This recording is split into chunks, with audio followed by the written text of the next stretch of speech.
volume ya mwisho ni ya 2015, I think so. Version ya mwisho ni ya 2015 na zote ziko katika curriculum. Kwa hivyo lazima uwe na curriculum passbook kama hii inayoionyesha. Unapoingia uwe na curriculum checklist. Inamaanisha kuna curriculum ambao sina hapa saa hii, lakini hii aka kijitabu it is just a checklist ya kuonyesha vile unaendelea katika masomo yako ya master guide. There is this passbook checklist. Iite checklist mahali unaandika. It is a checklist vile unaendelea na masomo.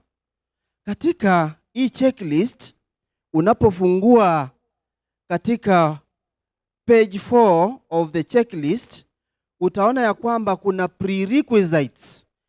Mambo ya utangulizi unapoanza master guide. Mambo ya utangulizi, na hayo mchungaji aliyazungumzia asubuhi akitako ya kwamba you should be in regular standing. Hiyo ndio number 1 ya kwamba be a baptized member. Be a baptized member. And there is a reason as to why we train those who are baptized. Kwa sababu Seventh Day Adventist Church haiwezi train mtu ambaye hajapitia kanuni za kanisa. Lazima utrainiwe, uelewe kanisa ni nini, ndiposa uweze kubatizwa. Kisha ukibatizwa sasa, hiyo ni requirement number 1. Ukiona umeacquire, you are going to sign. Utasainiwa hiyo ya kwamba ume acquire that requirement. Then be in a good in regular standing of Seventh Day Adventist. Hiyo ndio ya kwanza. Let us see katika hiyo sekta wanasema nini katika curriculum. What will you put in your portfolio? Na katika hiyo eneo pia ukiwa na hii checklist, you will be required to have something called portfolio. Na hiyo ndio kizungumkuti kwa watu wengi. Wanajiuliza what is this portfolio? Ilikuja na Pastor Mutugi. Hii ilikuja na Pastor Mutugi, watu wakashangaa portfolio ni nini? Na imetajwa wapi? Imetajwa katika curriculum. So si ati ilikuwa kando na curriculum, it should be there.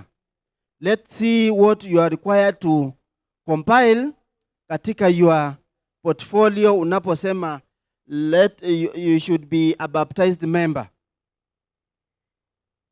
Number 1 katika hiyo kitengo, katika hiyo sehemu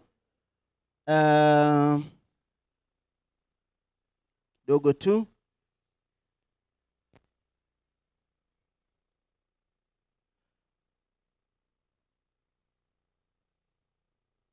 Katika hiyo section number 1 have so you are going to have a written recommendation from your local church stating that you are in regular standing. Wakati unataka kuingia master guide, ili uonyeshe ya kwamba wewe ni member wa hiyo church ama you are in good standing in your church, wacha barua iandikwe kutoka your local church board. Number 2, requirement number 2. Is it number 2? That was number 2. Number 1, be a baptized member in regular standing of the Seventh Day Adventist. Number 2, have a written recommendation from your local church board. Now, turudi number 1. Nini utaweka katika portfolio? Nataka tuende polepole kwa wale wanaandika, kwa sababu hivi karibuni katika tarehe 27 ambayo inayokuja utahitajika kuwa na hizi vitu. Tuko na assessment pale Makongeni S.D.A. Number 1, hapo kwa number 1, baptismal certificate. Attach there. Baptismal certificate. Tunaambiwa you attach one of these documents. Either baptismal certificate, a photo of your baptism. Wale mulifanikiwa kupigwa kapicha, nimeona kamera inapita hapa. Wakati mnabatizwa, picha pia ni muhimu. Unaweza ionyesha hapo ili uonyeshe ya kwamba you are a baptized member. Number 3, church bulletin. In that that includes your baptism by name. Wakati mnapitishwa majina pale mbele, tunaenda kubatiza hawa, screenshot hiyo ama upige photocopy hiyo, enda uattach katika your portfolio. Number 4, letter from church clerk confirming your membership. Wewe ni member number what? Katika unajua watu wengi hata wajuangi namba yao katika register. It's good to confirm you from your church clerk sometimes. And lastly, what you should compile under this requirement ni ya kwamba letter from your local pastor confirming your membership too. Kwa hivyo, one of them can make you meet this requirement. And number 2, tumeona ya kwamba number two, what you should keep in your portfolio, provide a copy of letter of recommendation, preferably on church letter. Na hii nitairudia, on church letterhead. On church letterhead. Si kuandika barua tu na useme niko na recommendation letter. Let it be under the church letterhead. Hii nawaambia kwa sababu tumeenda kwingi na tumejionea watu wamekuja na mabarua wanarudishwa, wanaambiwa that requirement you are not meeting kwa sababu it is not under your letterhead ambayo ni ya church. Number 3, hii kila mtu ako hapo. Be at least 16 years of age to start the master guide curriculum and at least 18 years of age at completion. Hii inamaanisha nini? Be 16 years of age while you are starting and at least 18 years while you are completing the curriculum. Ina maana hivi, wakati una join umemaliza mambo ya Pathfinder. Pathfinder umetrainiwa mpaka 15 years. You are now ready to join the master guide. This means hata wale watoto wetu wako Form 1, Form 2, Form 3 wako eligible of joining where? Master guide. Kwa sababu wamefika nini? Kiwango cha 16 years. Hivyo ina maana nini? Ina maana tunaposema at the end of the 18th year huo umemaliza, ina maana curriculum huwa inaenda for 2 years ikienda sana, ama a minimum of 1 year. Inamaanisha in the second year utakuwa umemaliza, ama just the first year according to your vile una catch up things. Now, katika portfolio yako it is very simple. Just katika portfolio the reviewer can determine the duration of study by checking the dates of the letter of recommendation. Nakumbuka the letter of recommendation ile ambayo tumeangalia, he is going or she is going to check the date of recommendation letter, alafu from the church board of the date to the date the portfolio is submitted for review. For example, wale mtakuja Makongeni tarehe 27 na unataka kuinvest tuna invest November by the way. Ataangalia kama by October ulikuwa umeshaandikiwa nini? That letter. October last year kama ulikuwa umeshaandikiwa that letter. Lakini I want to put things clear here kwa investor. Investor yetu katika UNESMAC itaunganishwa katika miaka kadhaa kutoka 2018, 2019, 2020. Kwa sababu gani? Wakati corona iliingia, ilituzuia mambo mengi tusifanye.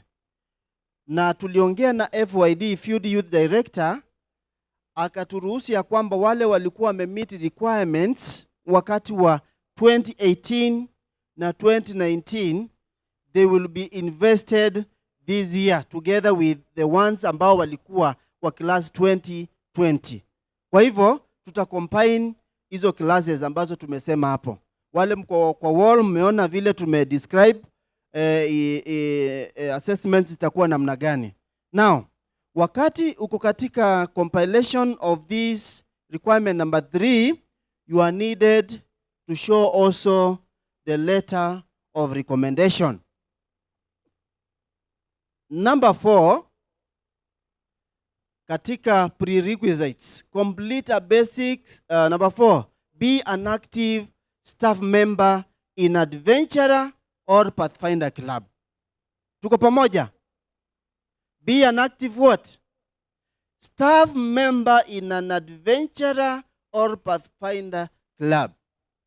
Alafu nipate pale kwa assessment desk, niambiwe na director, huyu hata hajawahi onekana kwa club, mimi nitakuwa mbaya?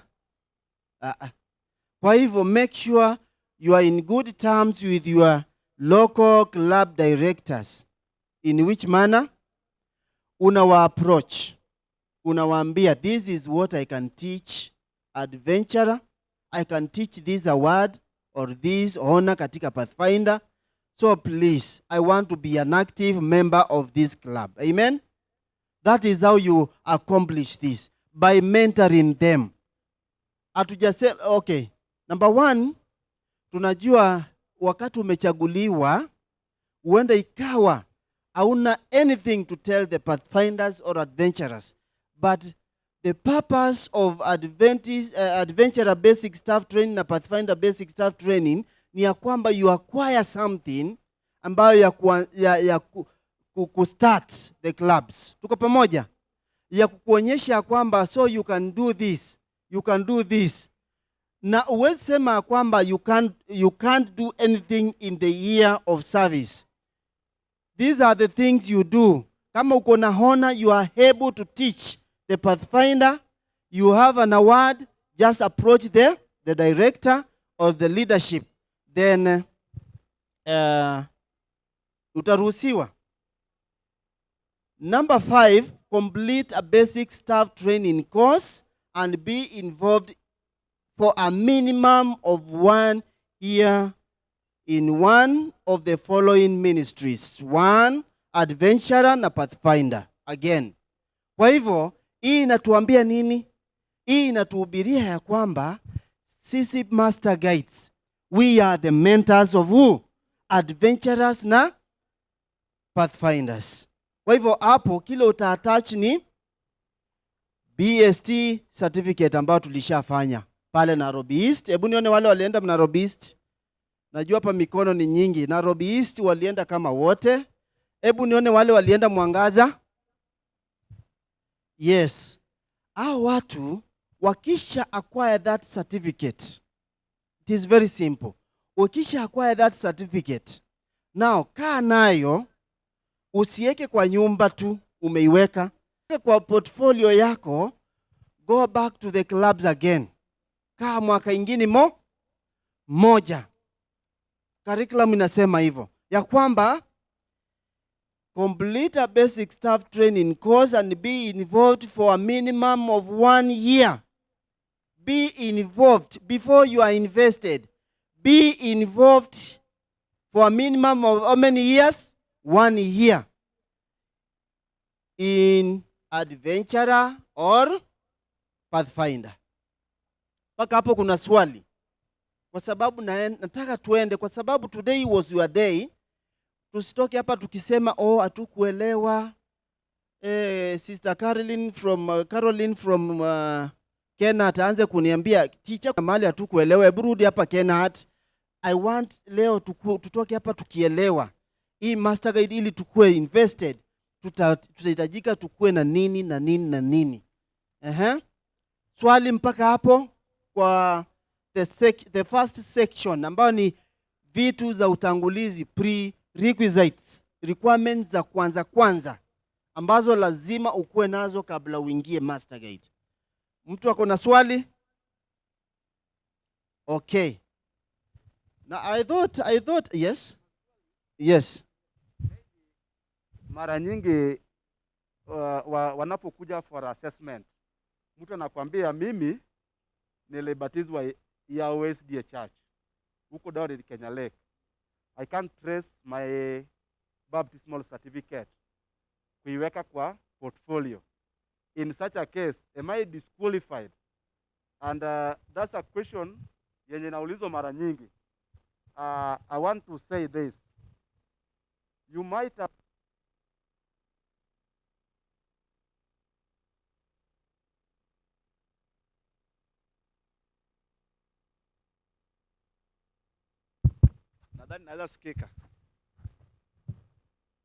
you might have been invested, maybe somewhere you are invested, baptized, and you can't trace your baptismal certificate. That does not qualify you for being a master guide. The best proof that you are in good and regular standing is the letter that you will receive from your local church. If you are maybe baptized in Nyamera and now you are in Chieko, who know that? Which group knows that you are in good and regular standing? Chieko. So the letter that you will present to the office from Chieko and you file it in your portfolio will qualify you to be current and regular standing. That is the best proof if you cannot have your baptismal certificate. Is that understood? So please don't shy off na useme ya kwamba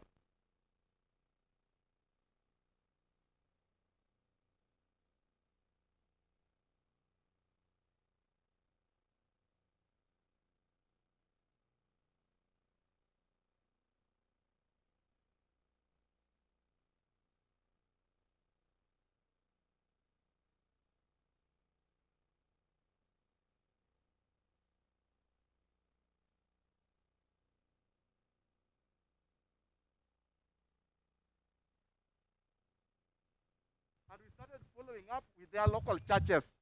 We could not trace their churches.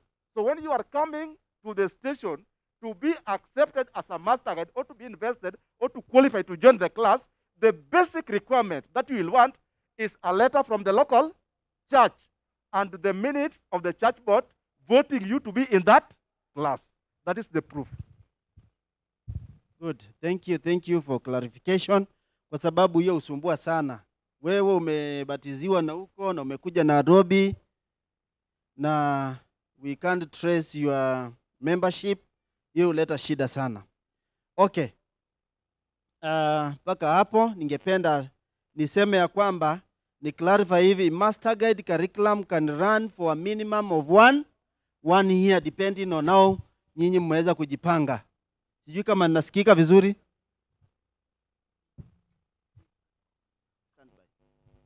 Okay. So it can run for a minimum of 1 and a maximum of 3 years depending on how you get things. Kama unashika haraka unaweza enda mwaka mmoja ama vile mmejipanga nyinyi. Kama vitu zenu mmeweza kimbiza kwa haraka, mmalize haraka na muwe mnaelewa vizuri, then you can be invested in 1 year's time. Now, secondly, katika additional prerequisites ni ya kwamba those completing the master guide curriculum do so under supervision of the conference. Na saa hii tuko kwa division, atuko kwa field yetu ambayo ni East Nairobi field. Kwa hivyo youth director katika ENF yeye ndiye ata authorize training center ambayo iko Chieko iendelee. Sio nyinyi na kusema sasa elder nataka tuanzishe master guide. Elder kuambie go ahead. Certificate tutakuja kutoa wapi ya investor? Whoever should be giving you a go ahead of training is the one who is going to invest you by the end of the training session. Kwa hivyo, who is this? The FYD, Field Youth Director, ambaye saa hii ni Pastor Frederick Maweo. Kwa hivyo, everything ambayo tunapanga katika station level UNESMAC, we have been given that responsibility to run on behalf of who? Of the FYD. Na kila kitu, every step we do, tunamconsult. Kwa hivyo simu lazima zilie kwake kila wakati. Na even physical meeting with him, ili tujue the training are going on well mpaka master guide waweze kuwa invested. Kwa hivyo, for example, mpaka saa hii tumeweza kupangilia assessment ya 27 ambayo itakuwa Makongeni, tukiwa na yeye anajua. He is very much aware ya kwamba Makongeni S.D.A Church tuko na assessment tarehe 27 ambayo ni Sunday inayokuja, na all master guides ambao wana renew, wale wote ambao wako in class wataenda huko na evidence ya kila wamefanya, na assessment zitafanywa kila mmoja. Kwa hivyo tukue aware on that. Paka hapo ningependa tujue ya kwamba after acquiring the prerequisites, na umeona ya kwamba hakuna kitu unadaiana katika master guide na umeziweka vizuri kwa portfolio, now you get into a learning session. Katika learning session na tunaanza section 2. Section 2 hapo ndio kuna spiritual development. Mahali tunakuza 2 pages. Sasa hii naona imekuwa revised, ni 1 page response focusing on the benefits of your reading. Vile umeelewa, you just summarize. Number 4, you are to do also devotional journals. Devotional journals. Unaposoma Biblia kila siku, unaiweka in devotional journals, unasema topic was this, hivi ndivyo ilikuwa inamaanisha, na imenisaidia namna hii, na hii ndio maombi niliomba hiyo siku. Unapoletea mentor ukiwa umeattach hapo, anaona kweli umekuwa ukifuatilia nini? Devotional journal, and you are to take it for 4 weeks. That is 1 month. Summarizing what you learned in your devotional time and outlining how you are growing in your faith. Those are the things you should keep them in your devotional journal. Number 5, be involved in one or more evangelistic or community-based outreach. Hapa katika hiyo sehemu tuko na mapastors ambao wanafanya what we call efforts, campaigns. Jiunge na wao ili uweze kuacquire this. Hama kama kuna any honor ambayo inaendanisha na community service, fanya hiyo honor na meet all the requirements, na uonyeshe kitu ambayo inaonyesha ya kwamba I have met all the requirements in this honor. Again, prepare a 1-page point form bulletin point. What is this? Prepare a 1-page point form bullet point summary on each of the 28 fundamental beliefs. Yeah. Do a summary of 28 fundamental beliefs zote. Then in the next requirement, you are told, now you can present 4 of your favorite ones. Chagua 4 zile unapenda zaidi katika the 28 fundamental beliefs. Unaweza choose the Christian behavior, growing in Christ, the Sabbath, and what? The new heart. Present them nicely during a master guide day. Na ikiwezekana, ita even your assessor. Ikiwezekana, pigwa picha ukiendelea kufanya nini? Kupresent. Ili uweze kuzionyesha, na also put a copy of them. Enhance your knowledge of church heritage by completing the following. Katika church heritage, we have a challenge leo tu, hata si kesho. Tukila hapo mwanaume amekuja, kasema, pastor, wanafunzi wako nimeuliza swali kuhusu church heritage na wameshindwa. Ameuliza nini? Who was the morning star of the Reformation? na wanafunzi wakawa wanajificha huyu gentleman hivi. Imebidi pastor akaletewa hiyo information. Thank you for your challenge.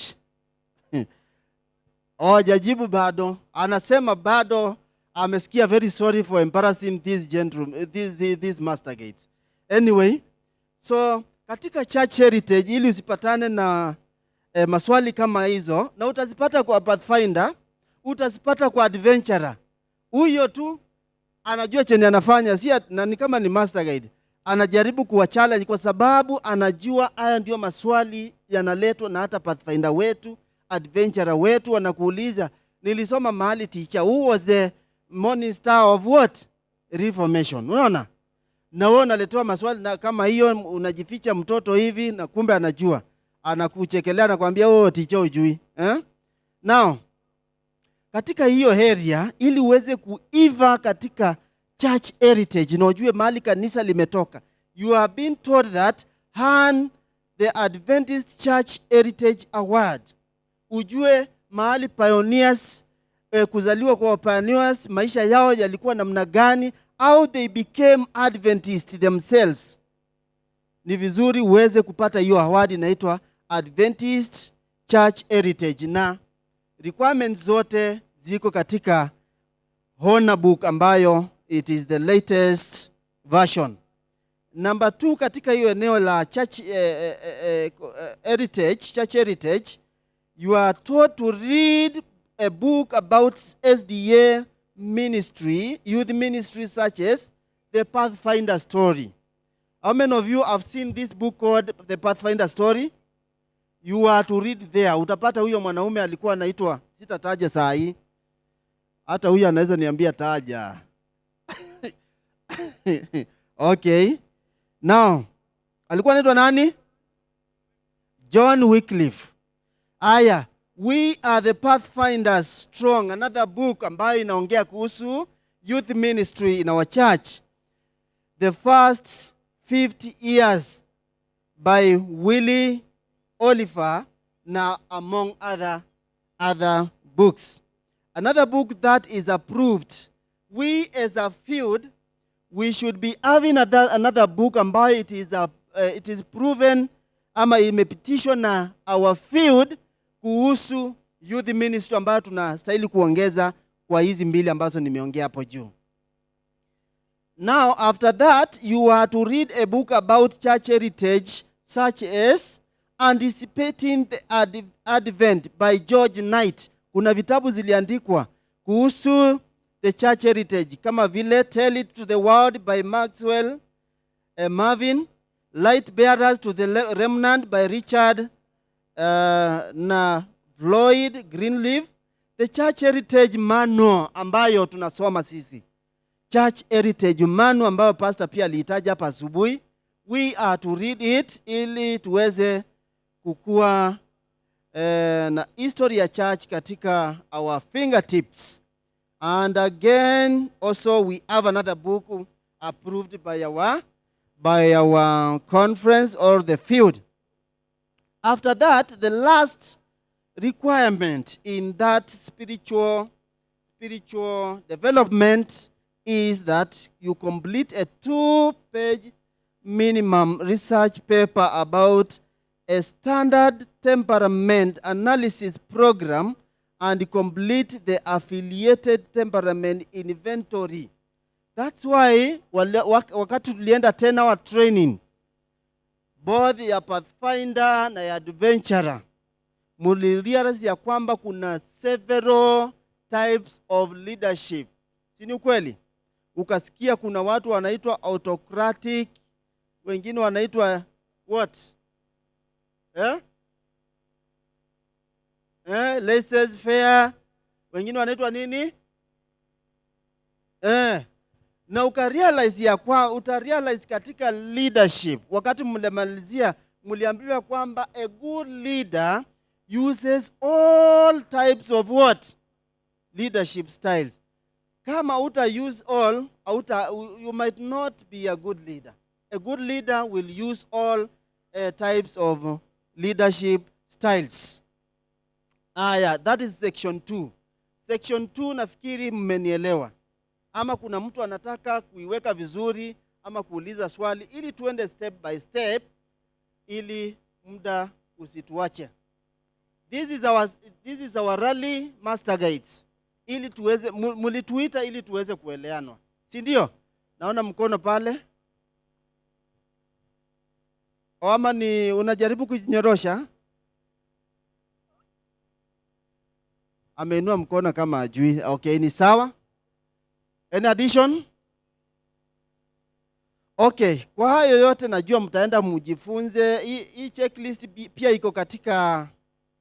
iko katika General Conference website. Unaweza i-download hapo ili ufuatilie as you go on with your studies. And under section 3 kuna skills development, ambapo hapa ndipo watu wengi ulia vile wanastahili kuongoza our young ones. So katika hii you have to meet like 5 requirements too. You attend a complete seminar in each of the following subjects. Kuna subjects za leadership, communication, creativity, child evangelism.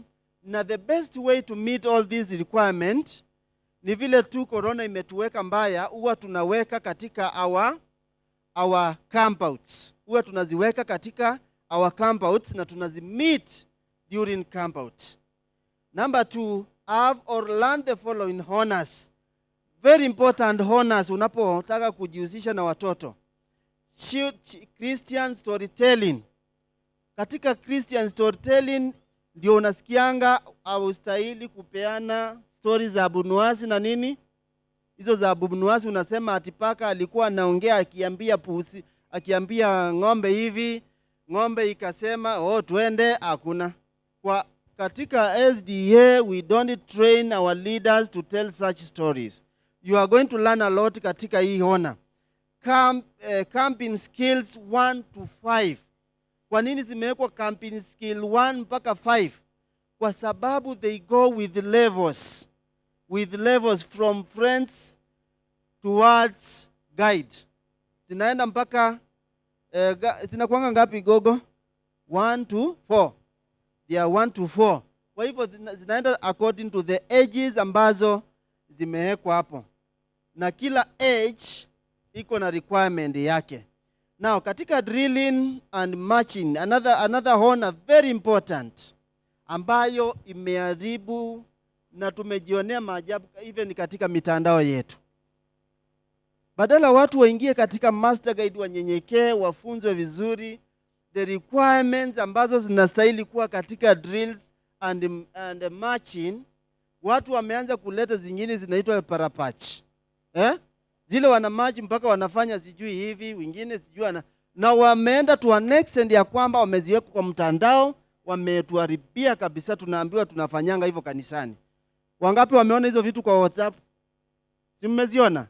Na kweli hata nikisikia hivyo nasikia kutafuta huyo kijana, na nilisikia ni wachache. Mumuonye sana. Mumuonye, Mungu anaona haya yote. Ni wa kanisa Mwadventista. Anaitoa ndani yetu, badala aingie kwa master guide aweze kurekebishwa, yeye anaanza kufanya nini? Kuzi-exaggerate na anasema tunafanyanga hivyo, of which we don't do that. Ni wa kanisa na anajulikana mpaka kanisa ambayo anaenda. Na hiyo ni Mungu ataweza kasirika na yeye sana. Nilikasirishwa na hiyo jambo sana. Tuende kwa another honor you are about to you are to learn ni notes. Wakati you are going for what we call notes inatumika kwa pioneering. When we go for pioneering, we need a lot of honors to learn. Wakati tunajenga tent juu ya mti, we need these notes ili tuweze kujenga nini? Those racks za kuwekelea nini? Tents. Wakati tunaenda camporees na campouts, we need to know such notes, kwa sababu unapokuwa na watoto, they trust you ya kwamba you are their leader and you know everything. Kwa hivyo it is very important for you to know notes. Number 3 katika requirements ya under skills development ya kwamba you are to earn 2 additional honors or awards of your choice not previously earned. Just look for a award ambayo ama honor ambayo unaona kabisa hii I need to specialize. Na nitaongea kama Gogo hapa akiwa, kwa sababu Gogo alifika mahali akasema what you are doing, Master Guide akawaambia what you are doing is not fair. Usitake kusoma honors nyingi ambazo hata uwezi funza hata nini hata moja. Just specialize in only 2 ama 2 ama 3 ambayo unaweza simama ukiamshwa saa 9 ya usiku hivi unaweza memorize na uambie watu kuhusu hiyo honor. Kwa hivyo it's good requirements you are being told earn 2 additional honors. Hawajawekea mingi, hawajasema one a lot of honors, only 2 honors ambazo uja earn previously. And again, hold a current Red Cross first aid and safety certificate or its equivalent. Kwa nini wanasema hivi? Kwa nini tunaambiwa tuweze kuacquire this certificate? Kwa sababu wakati tunaenda nje, mnasikianga requirement ya kwanza, kama tunaenda Kambori lazima tukue na first aid kit. Na kama hujui kuitumia, utaitumia wapi? Uta-exercise kwa nani? Lazima uweze kuwa na hiki cheti cha a current one, cheti cha Red Cross ama safety certificate or its equivalent. Any institution ambayo inafunza mambo ya safety na first aid, jaribuni muweze kuacquire moja. Na number 5 under that ni ya kwamba you should supervise participants through either an adventurer or pathfinder class level or teach a Sabbath school class for at least 1 year to a group of children ages 6 to 15. Hapo ndaulizwa maswali najua. Kwa nini tumeingilia Sabbath school? Lakini nataka kuiweka kabla muelete maswali. Wakati tumeenda katika committee ya kuchagua watendakazi ya Sabbath school, huwa tunakimbilia walimu wapi? Walimu wa Sabbath school tunakimbilianga wapi? Kwa Master Guide, si ndio? Kwa sababu tuna assume wanajua kila kitu. Ndio, it is also recommended walimu watolewa wapi? Kwa Master Guide, kwa sababu screening imepitishwa vizuri ya pale kwa Prerequisites. Mnakumbuka ya kwamba he is in good and regular standing. Ni vizuri pia tuangalie wakati tunachagua walimu wa Sabbath school, tujue the best people tunaweza kutoa ni kwa Master Guide. Na hapo ndipo sasa nataka kuclarify vizuri difference between Sabbath school na clubs za Adventurer na Pathfinder.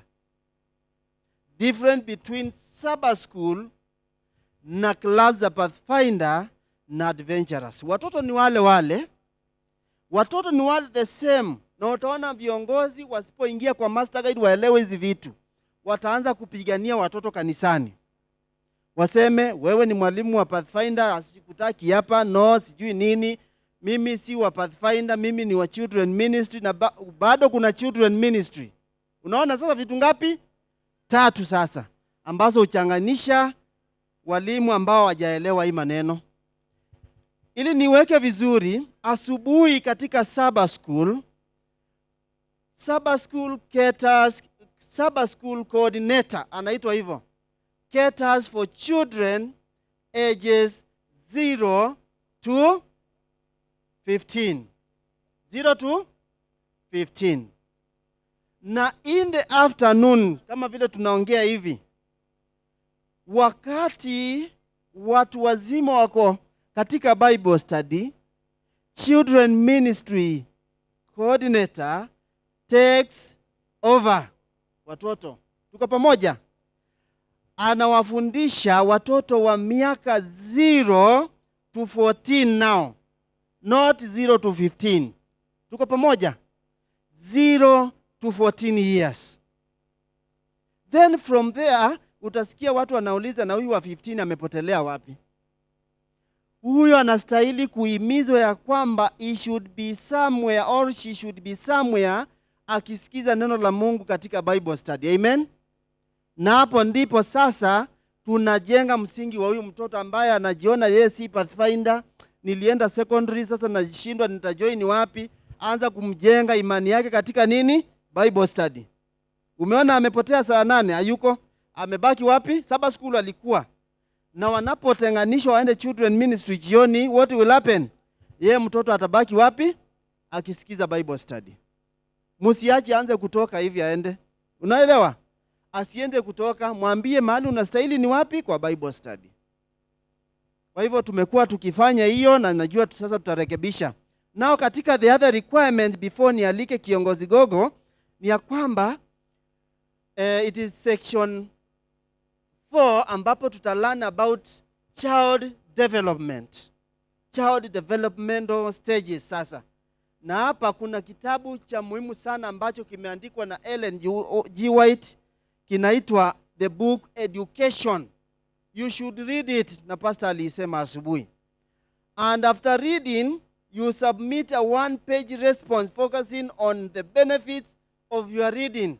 Na uweze kusubmit katika trading coordinator wa station ili waweze kukiangalia. Kikiwa na makosa utaambiwa, kikiwa kiko sawa pia utaambiwa.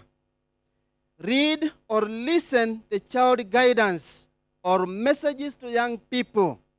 2 books, very important. And number 3, attend 3 seminars dealing with child development and educational theory relating to the age of your primary ministry group. Na katika understanding Adventurers ama understanding Pathfinders, mulifunzwa kuhusu child developmental age stages. Mulifunzwa wakati ulienda katika pale Nairobi na Mwangaza. So it's good to come to these seminars, muweze kusikiza na kusoma. Number 4, katika child development, you are to observe for a period of 2 hours a group of adventurers or pathfinders and write a reflection on their interaction with each other and with the staff. Na niulize, kama hujakuwa nao kwa ile minimum of 1 year, utaandikia hii report wapi? Anywhere?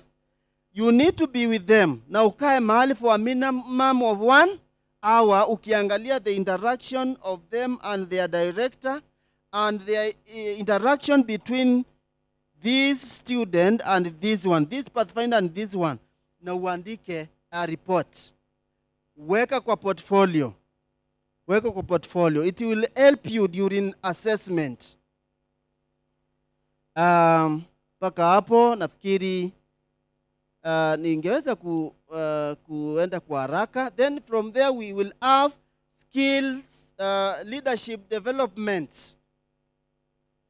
Katika leadership, church leadership, watu wameshindwa kujua church leadership iko namna gani. Mtu unaona badala apite kwa kiongozi fulani, unapotaka information ifikie pastor, wewe unaruka unaenda kwa pastor direct, unasema huyu pastor ni rafiki yangu, acha nifanye nini? Badala upite kwa church board kwanza, ndipo hiyo agenda yako ipitishwe, unaenda kwa direct kwa nani? Kwa pastor. Ukisema ya kwamba mimi najua hizi vitu, lazima uende na ile inaitangwa channel ambayo inahitajika. So ni vizuri tukue na leadership skill development, na hiyo niko kubwa sana, sitaweza kusoma yote. After that we are going to have fitness, life skill, lifestyle development. Fitness, lifestyle development, hapa ndio tutasomeshwa mambo ya AY Silver Award na Gold Award ambazo tunastahili kuzihan wakati katika mwaka wetu wa kufanya Master Guide. And so many things concerning the physical fitness. Namba ya mwisho, na ndio ya mwisho kabisa, is all about documentation. Documentation is all we call, tumeibatiza tukaita portfolio. Portfolio ni jina ambao ni ya kizungu tu, huku ni file. Weka tu file, iite tu file. Yeah. Kwa hivyo faili yako umeiweka namna gani? Baada ya kusoma faili yako umeiweka namna gani? Just file it. File your document vizuri ili tuweze kuziweka. Kwa hivyo compile a portfolio documenting all of your work related to completing the master guide curriculum. Kwa hivyo ni vizuri haya yote ambayo umeyafanya uyaweke vizuri katika your file, na ujue ya kwamba yote yatakusaidia even baada ya nini? Even baada ya master guides. Sijui kama kuna swali lolote kabla nitamatishe. Swali lolote, najua sasa maswali yatatokea. Swali lolote.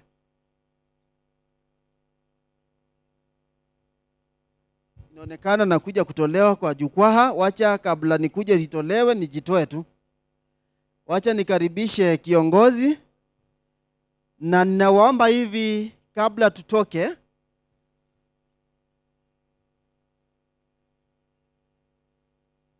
Swali. Sijaona. Najua ni 4 to 9. Na kusikiza vizuri. 15 years.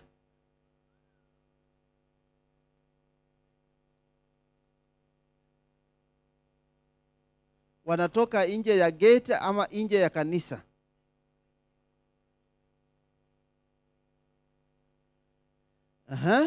Swali inaulizwa hivi. Mwalimu wa Adventure hapa ameuliza hao 15 years ambao tumeona wamekosa mahali, na ameulizwa kama kuna uwezekano uwe wasaidiwe watolewe mahali. Nasema yes, inawezekana. Hili kwa sababu kuna mahali tulikosea, na kwa sababu tulikosea tangu kitambo, wacha mtoto asaidiwe basi. Hivyo ndio naweza sema.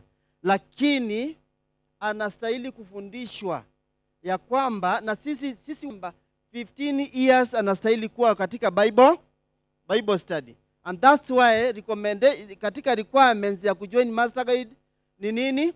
16 years. Huyo mtu si amejua kila kitu. Kwa sababu tumempea foundation katika Bible study, sasa anapo join master guide akiwa 16 years, anajua chenye anafanya, na tumempea morali ya kila aina.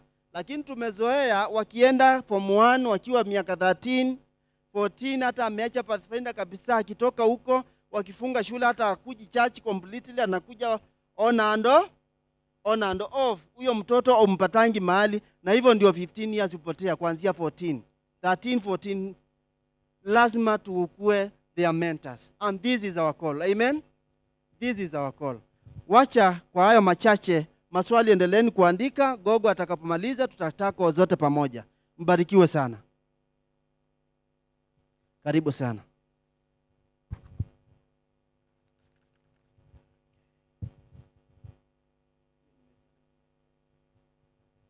Asante sana Chajak.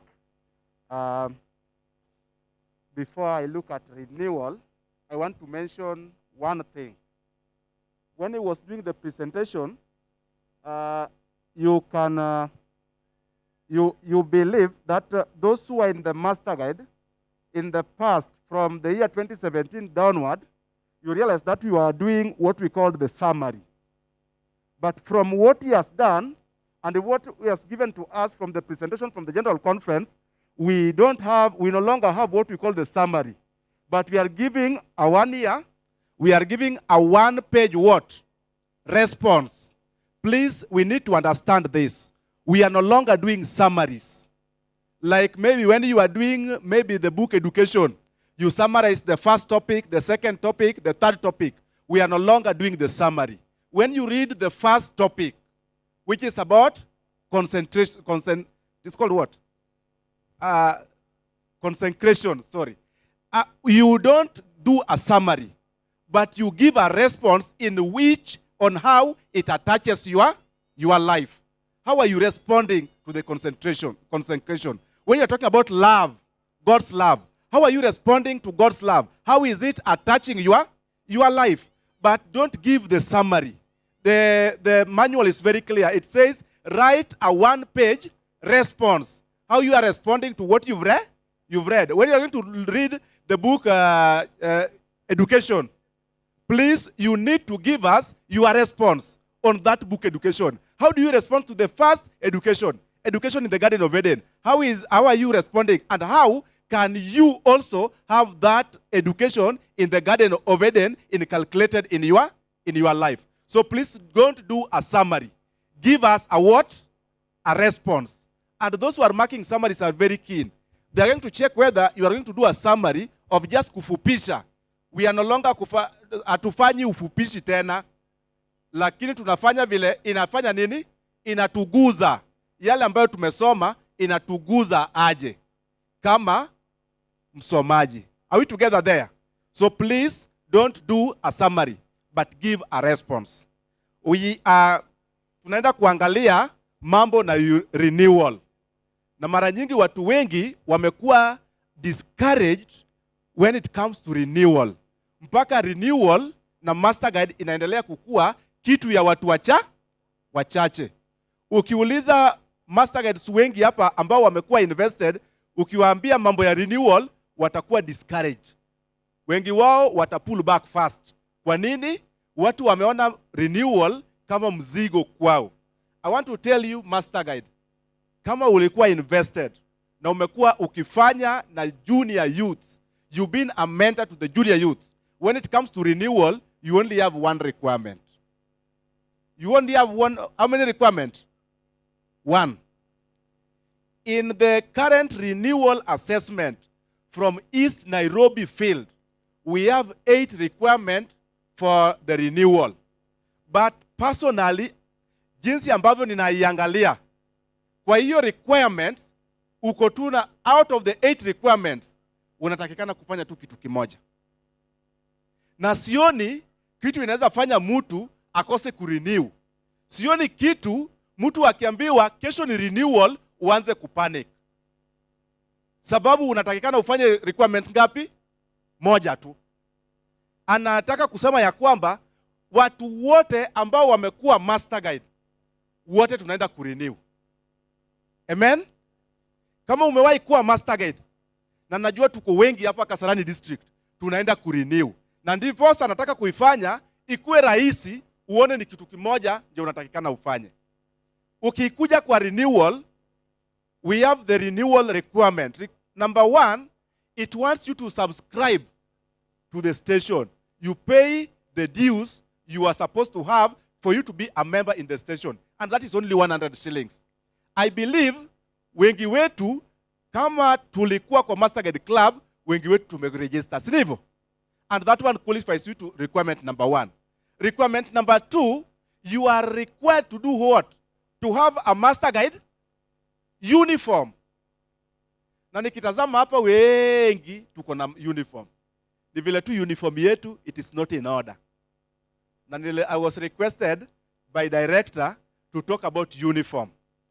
And if there is one thing I am passionate about, and I have made it and my area of specialization, I normally specialize in the area club organization, where we look at the 5 policies leading a Pathfinder or Adventurer club. And one of the policies is talking about uniform. So please, don't say that you are invested and you don't have a uniform. One of the requirements for you to be invested, you must have a what? A Master Guide uniform. I know some of us have the old uniform. But even if you have the old uniform, it needs to be in order.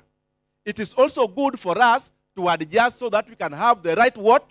Right uniform. The basic uniform. And please, this one I want to say, hata nikiweka microphone chini. Mara nyingi watu wanasema kupata uniform ni gumu. And my brother Victor can tell you, sometimes back, we used to struggle in life, but we had the best uniforms ever. Why? Because we know how we could get the uniform. Please, Master Guide uniform cannot cost you more than 1,000. For you to have Master Guide uniform, having Master Guide uniform will not cost you more than 1,000 to have the basic Master Guide uniform. Because the basic Master Guide uniform is having the proper long trouser and having the proper shirt plus the scarf of a master guide. So let us ensure that we have the proper uniform. But for you to be invested as a master guide, you must have a full master guide what? Uniform. The one like the one I'm having. Or like the one Jack is doing what? Having. If you are specializing in adventuring ministry. But I want to tell you this again. Master guide, there is no master guide for Pathfinder. And there is no master guide for adventurer. Master guide is a specialist for the junior youth. It means that when you are with the adventurers, you will have to wear a uniform that is owned by what? The adventurers. So if it is better and it is advisable that if possible, you have both of the uniform, both for adventurers and for the Pathfinder. Because next time you will find yourself, you are the only teacher or you are only two teachers and you have to take adventurers out for an event. Will you wear Pathfinder uniform? Will you go in the home clothes? No. You have to wear their uniform. Adventurers will feel so much encouraged if you resemble them. If you wear a uniform they identify with. So please, if it is advisable that you have both the uniform. Personally, I'm struggling. And I know with time, God will help me to acquire all of them. So have a proper uniform. When I talk of proper uniform, it means that it must have all the insignias rightly done what? Placed. You can have a very nice blue suit, but if it does not have any insignias, that is not a uniform. You can even have a very clean white shirt with the blue or the green trouser, but if it does not have any insignia, that does not qualify it to be a what? A uniform. Because that cloth, you can even decide over the weekdays, you wear it, you go with it to the office. It will not be a master guide or an adventurer's what? Uniform. It must have the proper placement of insignias. So please ensure that when you wear a uniform, it has the rightly placed insignias. And please, if you don't understand how the insignias are placed, please don't embarrass us as KASARANI district. Ask.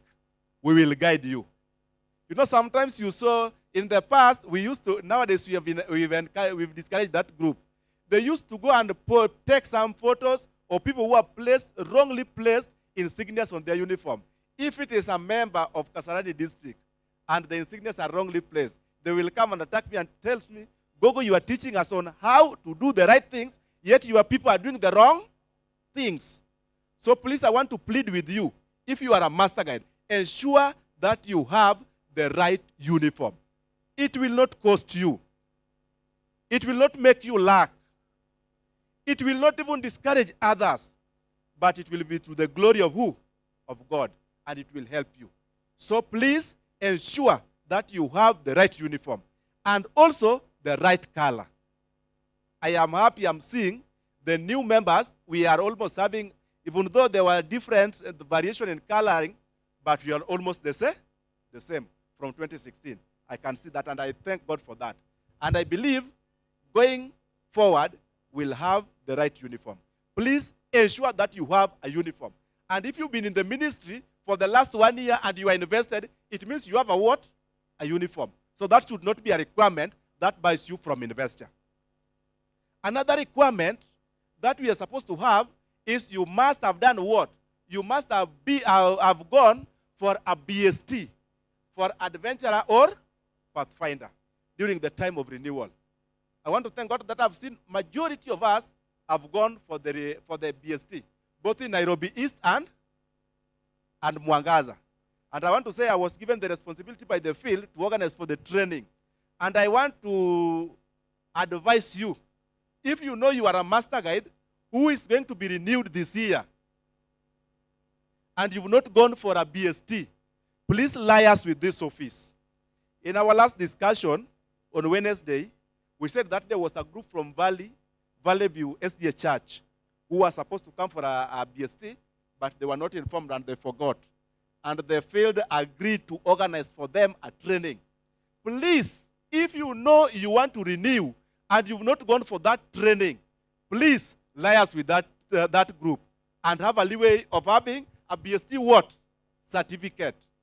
But please don't come there and start crying to pastor because your pastor is the sponsor and say, you know, pastor, mimi siku attend the BST. Please, that one you will be disturbing pastor. Pastor have a lot of duties to execute. He has a lot of cases to solve, not the case of someone who forgot and don't want to do things in the right way. The Bible says that let all things be done with what? With order. So please ensure that you have the certificate. That is a basic. Number 4, when you are going for a renewal, you must have been an instructor for adventurers or pathfinders at least for 1 year. I believe when you are invested as a master guide, your key responsibility was to mentor the junior youth. So it means every time you wake up, you find yourself, you dream of the adventurers, you dream of the pathfinders, and when you plan yourself, you plan on how you teach them. So you've been teachers in these clubs. So that should not be an hindrance for you to be done what? To be renewed. What we expect is a letter from the church indicating that Karen Nyachienga is a member of Kenneth S.D.A. Church, and she has been working with our adventurers in the following years in 2018, 2019, and 2020. Or Karen Nyachienga is currently working with our adventurers within or pathfinders within the what? Within the church. That's a requirement. And it is the only people who are supposed to write for you that letter is the church, stamped by the church clerk, with the minutes from the church board. So I don't think whether that should bar you from renewing. Another requirement for renewal is that you must have your portfolio in place. Please, as someone who is doing a master guide, I normally tell people that I was challenged by one of my teachers, that is Elder Lamek Maobe. Lamek Maobe was very keen on us. And if you asked him, sometimes back, we went for an assessment in Nairobi Central, and we were chased to go to Arboretum and collect the leaves and do them well. And we ensure that we do it, and we failed. And I want to assure you, some of notes which I haven't, when I was doing master guide, I still have them up to now. Some of them, I upgrade them. Some of them, I look at them and I revise them, and I keep that file. That is what we call a portfolio. If you have the record work, which you had during the time you were in the class, but now, those can be a bulky file. Sometimes when you are going for assessment, you cannot carry it. One thing you will be required to have is maybe a certificate accompanying those notes. Like if you have a certificate and say that I was a master guide and I was invested in 2016, you need to have a certificate placed in a file. That is your portfolio. I went to Laikipia Kampori, Anapak Laikipia Kampori in 2018 or 2019. We should be seeing what? Evidence that you've attended. So one of the requirements is that you must have attended an event organized by the conference or the field within the time of renewal. One of the events is a fair, a campori, a what again? A training, or any other. I believe most of the people who are here, you must have been a trainer somewhere. And you must have attended either a camp out, a campori, or a fair, participating in as a district. So just place a certificate indicating that I was in the last fair. Our last fair was in, I think, KTTC, no, railways. That was our last fair. You file a certificate of the last fair. That one will qualify you. You would have just passed the last requirement. So the only one requirement that you are also expected to present your Bible, your hymn book, and also what we call the fundamental beliefs book. Because if you are an invested master guide, your responsibility is to train other master guides in class. And when you train them, you must have your tools of what? Of trade. And your tools of trades are your books, are your resources, are your files. So we are expected, number one, to go or to present your books. I want to give you an example. We were in assessment, and a certain guy from Nairobi East presented a songbook. And he went and took a songbook from his friend from another church. And he came with that songbook, nyimbo ya Kiswahili, nyimbo za Kikristo, and his Bible. And he presented them and says that these are my books. Do you know what their assessor asked him? That you presented me with a songbook, nyimbo za Kristo. Yet your church is an English-speaking church and you sing with the hymnals. Does it mean that you don't sing in your church every day? In that case, who is wrong? Is it the master guide or the assessor? So please, when you are coming for assessment, let us try to be honest and present what belongs to what? To you. Sometimes you go, other master guides, you don't work and you go and pick notes or portfolios of your friends and you present to the assessors. They will know. Have what belongs to you. Even if it is one certificate, present that one certificate and tell them that with me, I've been in the master guide, but I neglected my work for given time. But I'm now ready to do what? To work. You will be invested. They'll listen to your case and they'll invest you. The only requirement, which I say is the basic requirement one has to take for you to be renewed, is that you must do a master award of your what? Of your choice. We have 16 master awards, but you are only required to do one of your choice. So please go to the website for the general conference and look at those master awards. Please, if you know you are not good in health and science honors, don't take an award which will give you a problem. And as we were discussing with Karen, I was telling them that most of this master award, they are things that we have done. It is what is required of us is to organize our files and put our house in order and know which honors belongs to which award. Then you will be good to go. Like, for example, we used to have what we call the Witnessing Master Award, which has been replaced with what we call the Family and Heritage Master Award and also Outreach Master Award. One of the requirements is that you do Christian storytelling. You do an honor in sign language. You do an honor in Adventist Pioneer Award. You do an honor in what we call the Adventure in Christ.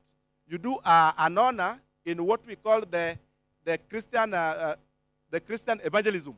So there are honors that you've done. We should not give you a problem. The only thing you are required to do is to reorganize those notes. You go through them, then you come and present yourself for a what? For assessment. And another thing which is required there is that you do two honors or two awards of your choice which you've not done during your time of training. When you look at your training, maybe if I am doing something like Master Award in recreation, and I did not do an honor in maybe camping and camping skills 4, I will do camping skills 4. I will also do backpacking if I had not done it. So doing backpacking and camping skills 4, it qualifies me to have a Master Award and also the 2 newer.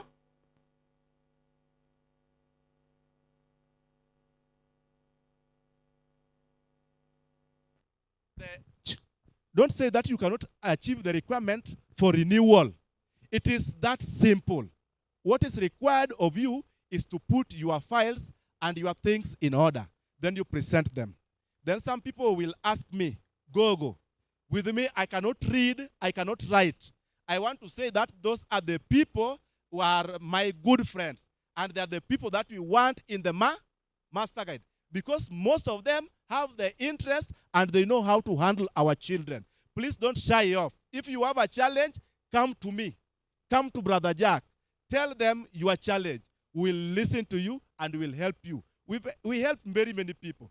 I remember in 2011, 2012, 2013, we had some people from the northern region who were not able to speak well Kiswahili and they were not able to speak well what? English. Yet in the northern region, we are also expected to have Master Guide, Adventurers and Pathfinders in the Kikuyu land. What did we do to them? We looked for someone who was able to speak Kikuyu, interviewed them, interrogated them. They did their presentation in Kikuyu and they were invested as Master Guide. So let nothing be a barrier for you to be invested or to be renewed as a what? As a Master Guide. The basic thing that we want of you is to have interest with the junior youth. that is Adventurers and Pathfinders, and serve them. And you will be renewed for the same purpose, because we want our children to be trained and to be mentored for Christ. Amen? Those are the only basic requirements. Unless someone is having a question, I want to give room so that you can ask a question, some of the challenges that you've encountered in the past, so that we can help you. When you come for assessment on Sunday, you will be ready and good to go. And you'll be ready for the investor or the renewal that is soon to come. Any question? Yes, 1, 2, 3. I'm taking with the number, so you'll be number 1, number 2, number 3. Any other? Number 4. Yes? Comment from pastor number 4. Any other person? You know, renewal has been a challenge, and we want to make it as simple as possible. We don't have to have any barrier for any person. Yes, sister.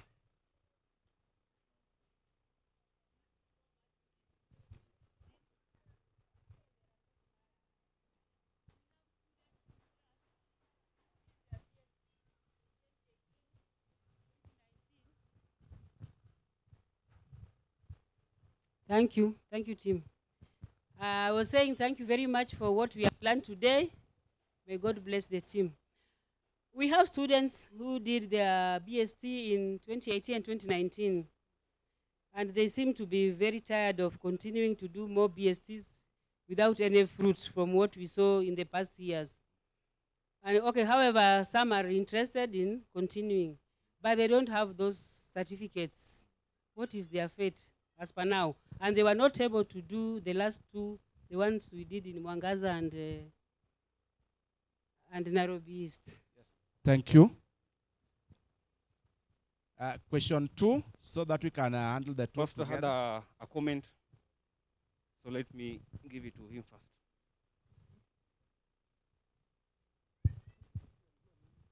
You are number 2 team. Yes, maybe a comment, then Okay. I will respond to I'll that. ask my question. It's closely related to the asked question. Like the BSTs, it's almost always the same curricula. Personally, I was a Pathfinder under Richard Bosire. I started doing the BST when I was in Voyager class, 14 years. Then I graduated as a Master Guide in 2007. Since then, I've always been doing the BST each and every year. So I feel like it's becoming monotonous. It's spending a whole Sunday just doing things that I already know, repeating the same thing. Is there a way that we can create, we can have probably assessment for renewal other than attending the class, the BST class? Because there's nothing new at times when we are learning, and it's just taking a lot of time without adding more knowledge. Thank you. I want to, before I go to the tour, I want to respond. It seems as if your question is almost tied to the same question that was also asked by Tim. Those who did their BST in 2018 and were not able to attend the BST for the Nairobi East and Mwangaza. The requirement says that you are able to do, actually the way it's there, the manual says you are able to have, and you are supposed to be training, not even attend, you are supposed to be training. But most of the time, our people, they shy off. You are supposed to have a certificate of training a BST or a class. But it's only that we shy off from doing that. But since you've not trained, how are we going to handle you? We will look at the requirement, and you will be assessed based on the basic things you ought to have trained these people. Like if you come for assessment, I will ask you, have you trained a BST? Under which topic? If you've not trained, which is your area of specialization in a BST? If you tell me my area of specialization, like I know Karen's area of specialization is understanding, Pathfinders, and Adventurer. Maybe if he had not trained, I will ask her a question, on understanding adventurer. But being that she has trained, the certificate will be approved. But those who have not trained, you will pick your area of specialization, and the assessor might decide to ask you a question, or you will present the certificate that you had in 2018. So they were not issued.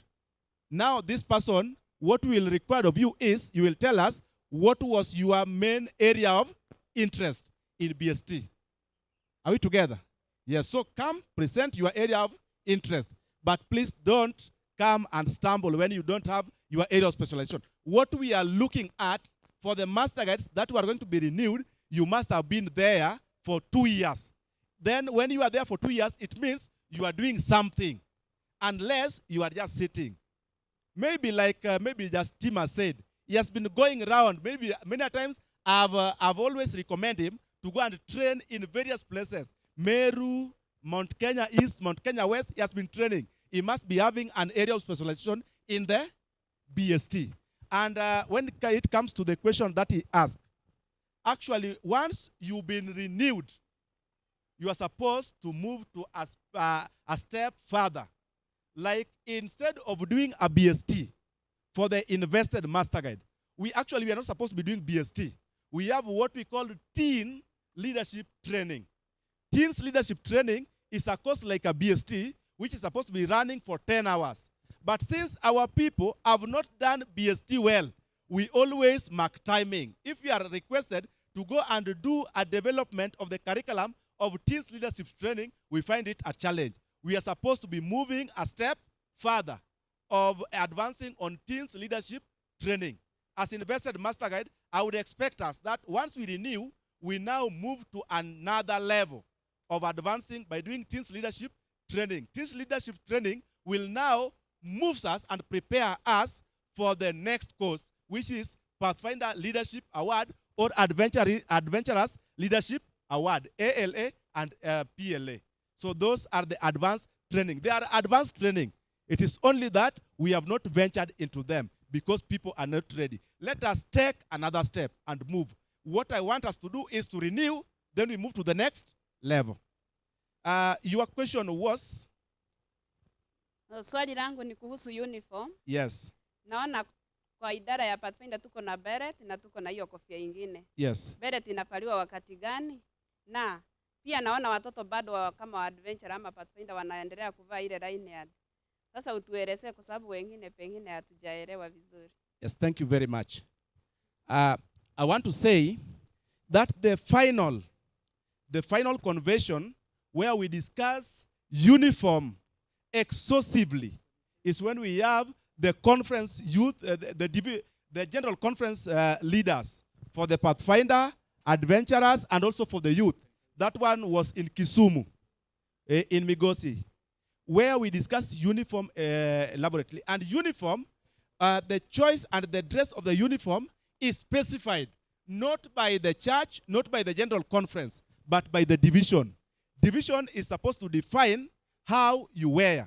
And I want to say this with a lot of confidence, that in our division, and that one was passed and voted on when Pastor Kasika was the acting youth leader, when we were in Migosi, is that the uniform for us, we don't wear berets. Berets was introduced in 2008 by then our division president, Pastor Mulumba Shimanga. But when we went for the convention, the beret was removed from Pathfinders. But since our people are a bit reluctant for change, as per the manual of our division, we are supposed to be wearing the sub-shooter for both the Pathfinder and Adventurers. But you can have the beret as what we call a ceremonial uniform. So if you have a beret, it is not an official uniform, but it's a ceremonial uniform worn by a club. So the uniform for the headdress is the sharpshooter, the cap, which is the sharpshooter. Beret is only official uniform for the Pathfinder and Adventurers staff. And which color are they supposed to be wearing? Color black. That is what was voted last in our division session seminar. And it was published in the division website, and it is also in the booklet for the convention. So sub-shooter is what we are supposed to be wearing. And when you are wearing the sub-shooter, ensure that it has the right color. I see some pathfinders wearing the sub-shooter with the what lining? The yellow lining. The line for the sub-shooter is supposed to be black, not the yellow. So the headdress is for the sub-shooter. When it comes to the lanyards, the lanyard is supposed to be worn by only one person in the club. Are you getting me? When you are in the club, lanyard is supposed to be worn by only one person. Maybe if I come to maybe Kenneth and I find 4 people wearing the lanyards, I will confuse them. All of them, I will consider them as director. Only director is allowed to wear a lanyard within the club. And which lanyard are we supposed to wear? If you are adventurer director, you are supposed to wear the maroon blue lanyard, like the one Jack is wearing. And if you are the Pathfinder director, you are supposed to be wearing the lanyard with the green striping and the white. So the navy blue and the white. If you are an area coordinator, like now Jack is representing Upper Nairobi Station, is an area coordinator, is supposed to be wearing a white lanyard. Like with me now, I'm supposed to be wearing a white lanyard. So if I see you wearing a white lanyard, it indicates that you are an area coordinator. Sometimes I see members, master guides, wearing 2 lanyards. The one with the yellow and the red. The yellow and the red one is supposed to be worn by the division youth director. And the general conference youth director is the one who is supposed to be wearing the yellow lanyard. Like if you look, most of the photos of Pastor who?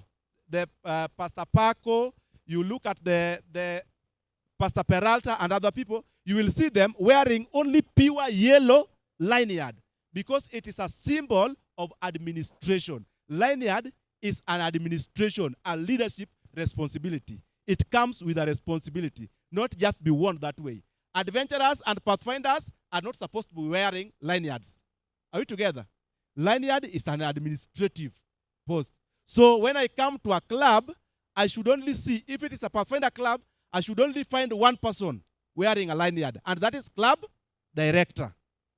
If I go maybe to a meeting like this one, I'm supposed to be seeing 8 members wearing lanyards or 16 members for both adventurers and Pathfinder. There is no lanyard for blue and yellow. If you are wearing blue and yellow, that one is not in our, like maybe navy blue and yellow, it is not in our manual. And it means we don't know the level you are representing. Are we together? So, uniform, have it the way it is. And make uniform simple and clear. Thank you very much. May God bless you as we prepare ourselves for the investor. Otherwise, I want to welcome Pastor to make a comment, his last comment, before I welcome Jack for the final word of prayer. All right.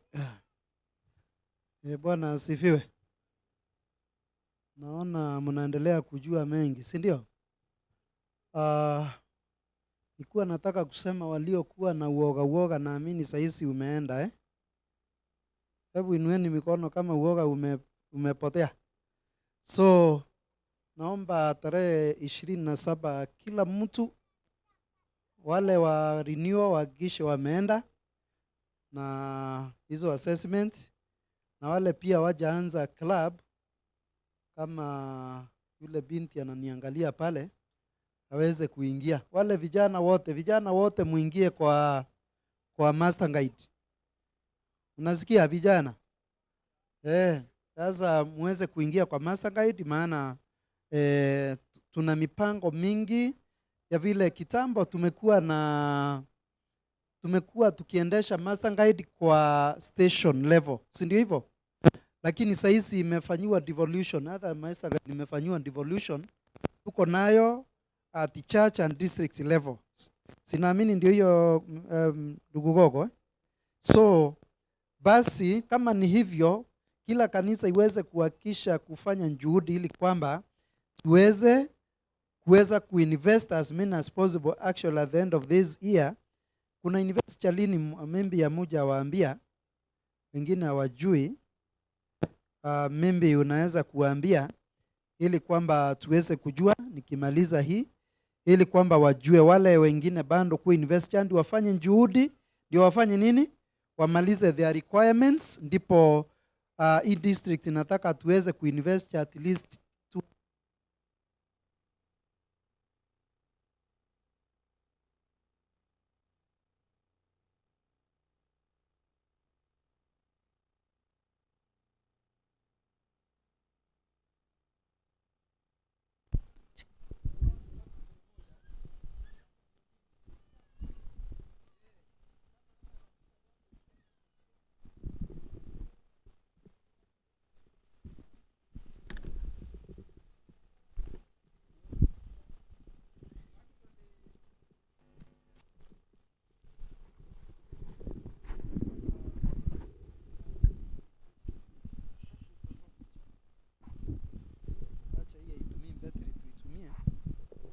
So ninasema kwamba tuhakikishe kwamba as many as possible tuweze kuhakikisha kwamba tuna master guides. Maana hebu niwaambie uzuri wa hii ambao tunapitishwa kwayo, ni klabu nzuri. Maana hata wale ambao kama mimi sasa ni mchungaji, kama wale ambao ni wazee, naamini mtakuta kwamba even the amount of operation is very organized. Am I right? Hello? Yeah, hiyo ni klabu inafanya mtu au organize. Nafikiri mmesikia mnapoambiwa juu ya portfolio, si ndio? Inakufanya pia wewe kama ni elder ama kama ni director ama leader wa department fulani, utajikuta kwamba umejua hata filing. Kwa hivyo ukiwa na file yako pia una file ya department, hata itakuwa rahisi sana kufanya handing over wakati fulani, na pia itaweza pia kukusaidia kwa mambo mengi ya kuweza kudeal. Nimekuta kwamba changamoto ambao tumekuwa nao in some churches, wengine they don't embrace the youth ministry kabisa. Unawaambia hivyo, wanasema tuna mjengo, sijui tuna nini, lakini hao watoto niwaambie, hao watoto wajuangi kama mna mjengo. Kama wanataka kwenda mahali na kufanya kitu, that is theirs. Mambo ya mjengo ni ya nani? Ni ya wale wazee na kina mama. Lakini hao watoto wakipita hiyo age, ujue kwamba hatutakuwa tumewasaidia. Hivyo hivyo pia wakati huu ambapo tumeweza kuelezwa na kuwekwa vizuri na the station leadership as well hata ENF. Kuna jambo mmeulizwa la kwa nini tuendelee na BS hiyo na hakuna kitu kingine. Hata Master Guide youth director aliweza kuelekeza kwamba baada mkutano wa kesho inaweza kuwa kuna mambo ambao wale ambao ni Master Guides wamerudia pia waende level nyingine, waweze kuwa nao trainers of what? Trainers, kutrain wengine na kuweza kuhakikisha kwamba ofisi yetu ama youth ministry iko sawa. Kwa hivyo naomba kwamba tuweze kuembrace the youth ministry, na pia hii ambayo ina prepare that area, that's a Master Guide, ili tuweze kusaidia kanisa la Mungu na vijana wetu. Mungu wetu wabariki. Thank you very much, Pastor. May God bless you. I want to invite Brother Jack to just say a word, then pray so that we can end.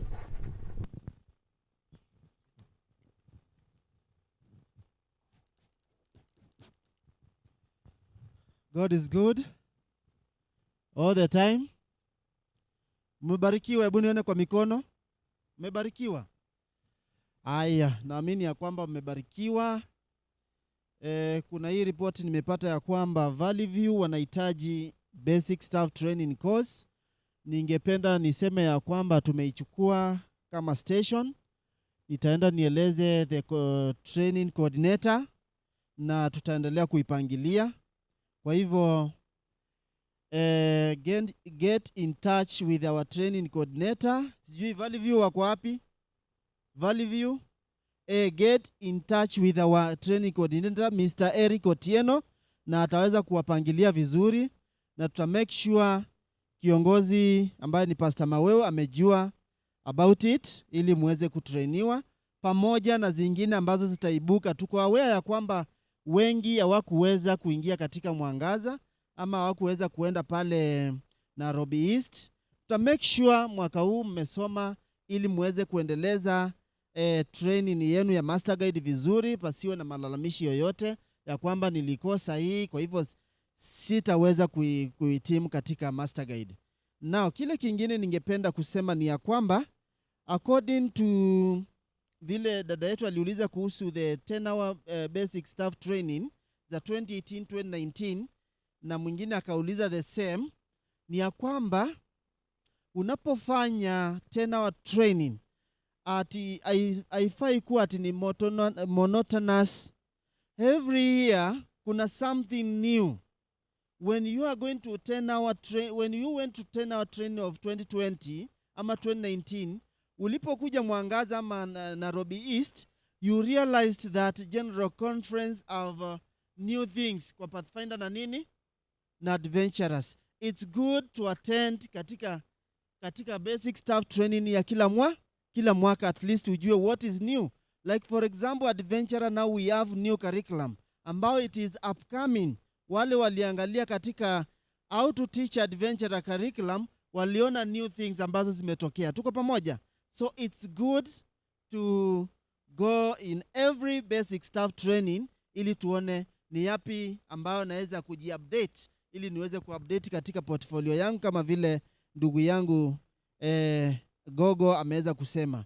Lastly, nataka kuambia ya kwamba niko na calendar of event na mmekuwa mkiona katika UNESMAC team, na yule yuko katika UNESMAC group ya WhatsApp, tafadhali sambazia kiongozi wako wa karibu ambaye anaweza fanya uongezwe katika group hiyo ili uweze kupata information kwa haraka. Na on top of that, tunaendelea kuona jinsi tunaweza pata a bulk SMS ya kufikia wale hawana simu hizi za WhatsApp. Kwa hivyo pasiwe na mtu yoyote anaweza sema ya kwamba sijapata information.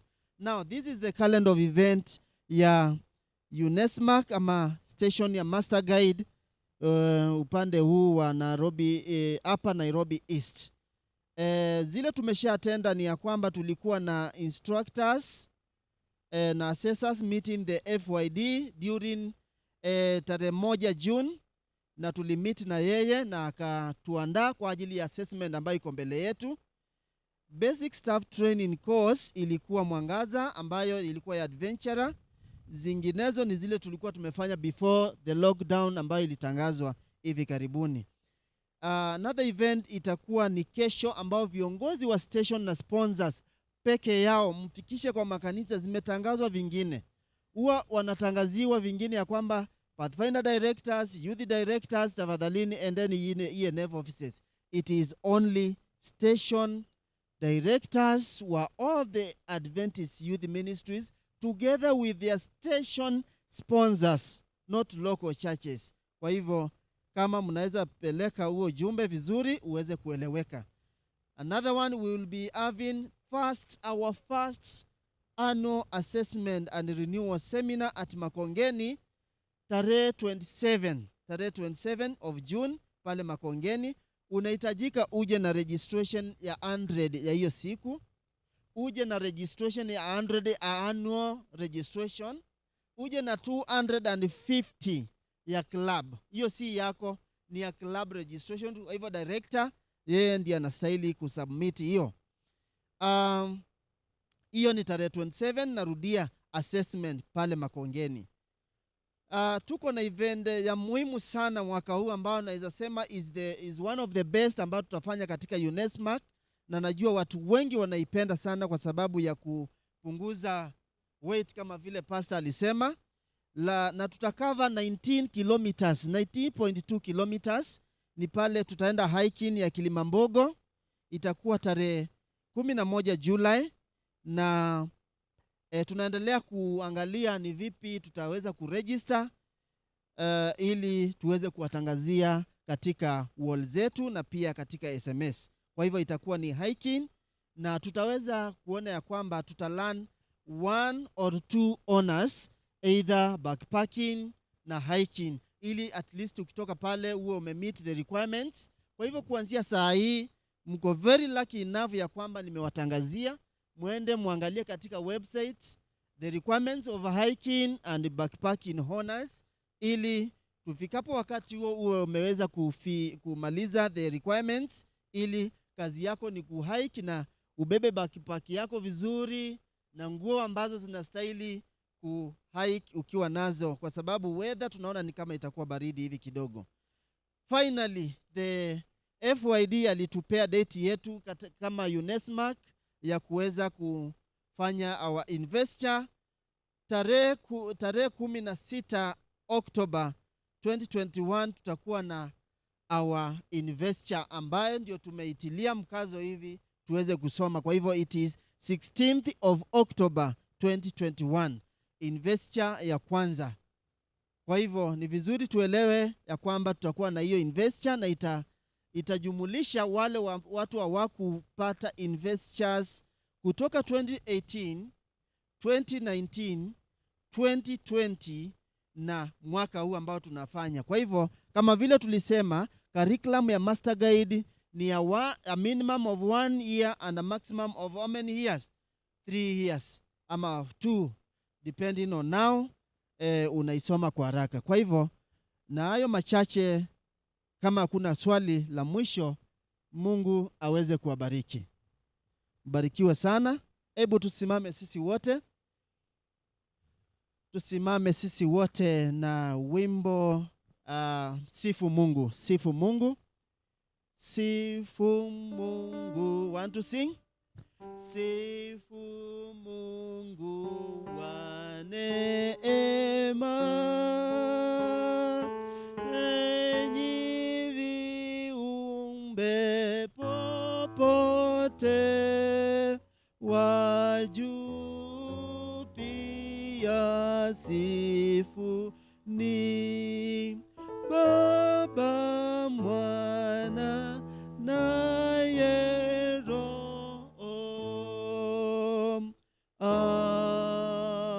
Amin. Wacha tuweze kuomba.